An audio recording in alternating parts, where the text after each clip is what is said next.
திங்களணி சடைப்பெருமான் பூசையாற்றி திருமதிலும் கடந்திட முன்னின்றான் யாவன் தங்கு கடற்புய் வரை பின்னடியோனாதி சகலருக்கும் ஒரு தவிர்க்கின்றான் யாவன் அங்கவன் மெச்சரித முடிவேற்ப வேண்டி அவனடியே சரணாக அடுத்துளேற்கு மங்கள சின்மய மதுர தமிழ்ச்செம்பாடல் வாரி மடம் அடை உடுத்து வளருமன்றே. விநாயக சதுர்த்தி விரதம். தாட்சாயணி விநாயக சதுர்த்தி விரதம் அனுஷ்டிக்க தீர்மானித்தாள். தன் தந்தை பர்வதராஜனிடம் தன் விருப்பத்தை கூறி பூஜைக்கு பலவிதமான பொருட்களையும் கொண்டு வரும்படி பணியாட்களை பல திசைகளுக்கும் அனுப்பினாள். சில சொற்களோகத்துக்கு சென்று கற்பக மலர்கள், பலவித அதி அற்புத தடிர்கள், அரசுவை உணவுகள் முதலானவற்றை சேர்த்து கொண்டு வந்தார்கள். சிலர் அநேக தீவுகளிலிருந்து அளவில்லாத அதி அற்புத பொருட்களையும், சிலர் பூலோகத்திலிருந்து புதுமையான பொருட்களையும், சிலர் பாதாளத்திலிருந்து மாணிக்கம் முதலான நவரத்தின குவியல்களையும், சிலர் பலவிதமான கடல்களிலிருந்து பற்பல புனித நீரையும், சிலர் கங்கை கரை, காவேரி முதலான புண்ணிய தீர்த்தங்களையும் கொண்டு வந்தார்கள். சிலர் நறுமண மலர்களையும், பூமொக்குகளையும், இளந்தளிர்களையும், அருகுகளையும், வன்னி முதலான இளந்தளிர்களையும் இலைகளையும் கொண்டு வந்து ஆய்ந்து வைத்தார்கள். சிலர் பற்பல விதமான மாலைகள் கட்டி பூக்குடலைகளில் நிறைவித்தார்கள். சிலர் தங்கத்தால் பல மண்டபம் அமைத்து எழுப்பி அதில் நவரத்தின மாலைகளையும் மலர் மாலைகளையும் இணைத்து அலங்கரித்தார்கள்.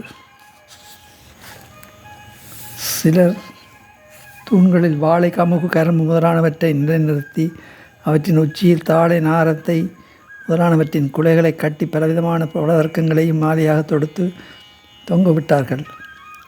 சிலர் விதானங்களில் பட்டொளி வீசும் கொடிகளை கட்டினார்கள். சிலர் அக்னி தேவனுக்குரிய ஓமகுண்டத்தை அமைத்தார்கள். சிலர் சந்தனமும் பனி நீரும் புணுவும் கலந்து மெழுகி நறுமண புகைகள் பூட்டினார்கள். சிலர் சுவர்கள் எங்கும் ஏராளமான கண்கவர் சித்திரங்களை வாடியில் எழிலுற தீட்டினார்கள். சிலர் முத்து, மரகதம், நீலம், பச்சை முதலானவற்றை பொடி செய்து எடுத்து மங்களம் கோலமிட்டார்கள். சிலர் தங்கம் முதலான பாத்திரங்களை சுத்தம் செய்து பூஜைக்குரிய புனிதமான இடங்களில் முறைப்படி வைத்தார்கள்.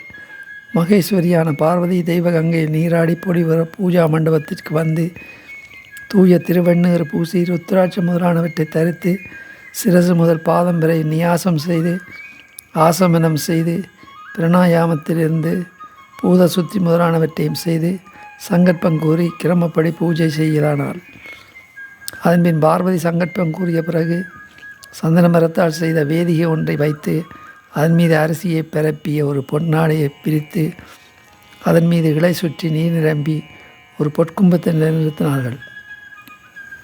அக்கும்பத்தில் ஆலம், அரசு, மா, நாவல் முதலான தடைகளோடு பஞ்சரத்னங்களையும் அமைத்து அதற்கு மலர், சந்தனம், அச்சதை முதலானவற்றை சாத்திவிட்டு கும்ப பூஜை செய்தார்கள்.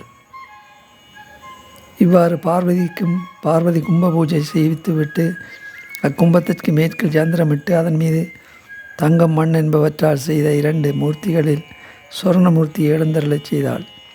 மற்றொரு நவரத்தின வேதிகையின் மீது பிரிதிவி மூர்த்தி எழுந்தருள வைத்து சங்கு முதலானவைகளால் சுத்தப்படுத்தி கங்கை முதலிய புனித நீரை வைத்திருக்கும் பாத்திரங்களில் குருகுலம், பச்சை கற்பூரம், அருகு, நறுமலர் முதலானவற்றோடு பல நறுமணப் பொருட்களையும் பொழிந்த மணிவட்டிகளை பரப்பி அவற்றில் நீர், அரிசி, பால், தருப்பை, நுனி, புஷ்பம், வெண்கடுகு, நெல், முதலானவற்றை முறைப்படி வைத்து அர்க்கிரமம், அர்க்கியம், பாத்தியம், ஆசமனம் என்னும் 3 வகை நீர்களை மந்திரபூர்வமாக உண்டாக்கி கையில் பூவும் அச்சதையும் எடுத்து முறைப்படி ஜெபம் செய்தாள்.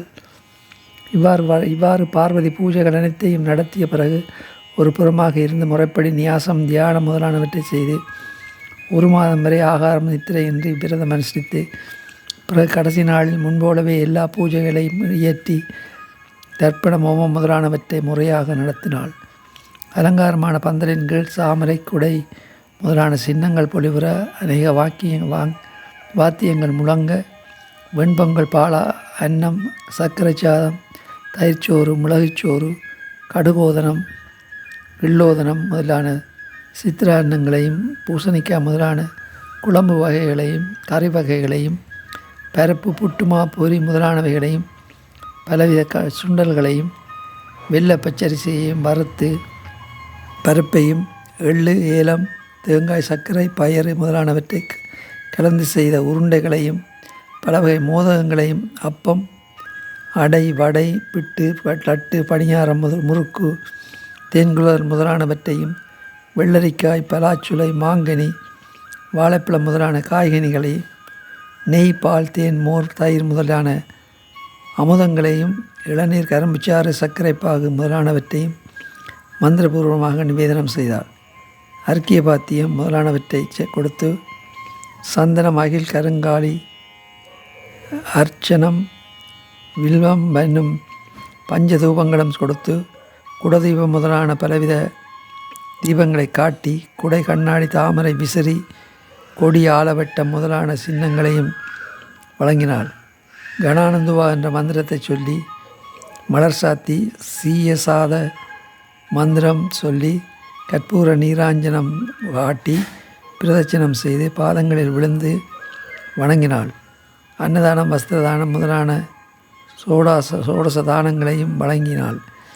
விநாயகரை தன் உள்ளத்தாமரையில் இருத்தி தங்கமூர்த்தியை கும்பத்தையும் பல பொருட்களை புரோகிதருக்கு கொடுத்து பிருத்திவி உருவை பல மங்கள இசை இன்னிசை கருவிகளோடும் எழுந்தருளச் செய்து புண்ணிய நதியில் ஜலவாசம் புரியும்படி வைத்துவிட்டு தன் அரண்மனைக்கு திரும்பி வந்து உற்றார் உறவினரோடு அமர்ந்து விருந்துணவு அருந்தினாள். அதன் பிறகு பார்வதி தேவி கணேசனின் திருவருளினால் தன் விருப்பப்படியே கங்கைக்கு முன்னதாகவே கைலாச வாசனான் சிவபெருமானை திருமணம் செய்து கொண்டு காதல் இன்பத்தில் கழித்திருந்தாள். இந்த சரிதையை கேட்டு களிப்பேர்வை அடைபவர்களும் பலரும் பரவசப்படும்படி கதாபிரசங்கம் செய்பவர்களும் இப்போ உலகில் வாழும் காலம் வரை மகாலட்சுமி போன்ற பேரழகும் பூமாதேவியை போன்ற பொறுமையையும் அருந்ததியை போன்ற கற்பும் வாய்ந்த நல்ல கன்னிப்பெண்ணை கல்யாணம் செய்து கொண்டு இன்பம் அனுபவித்து நல்வழிகளை கடைப்பிடித்து சத்புத்திர பாக்கியங்களும் சகலவிதமான செல்வங்களும் அடைந்து ஆனந்தப்படுவார்கள். இறுதி காலத்தில் மோட்ச பதவியும் அடைந்து விநாயகரின் திருவடி நிழலில் அமர்ந்து பேரின்ப வெள்ளத்தில் திளைத்திருப்பார்கள். திங்களணி சடப்பெருமான் பூசையாற்றி திருமதலும் கடந்தலம் நின்றான் யாவன் தங்கு கடற்புவி வரப்பின் நெடியோனாதி சாளருக்கும் ஊர் தவிர்க்கின்றான் யாவன் அங்கவன்மை சரித மொழிபெயர்ப்ப வேண்டி அவனடியே சரணாக அடுத்துளேற்கு மங்களசின் மயமதுர தமிழ்ச்செம்பாடல் வாரிமட மடை உடுத்து வளருமன்றே.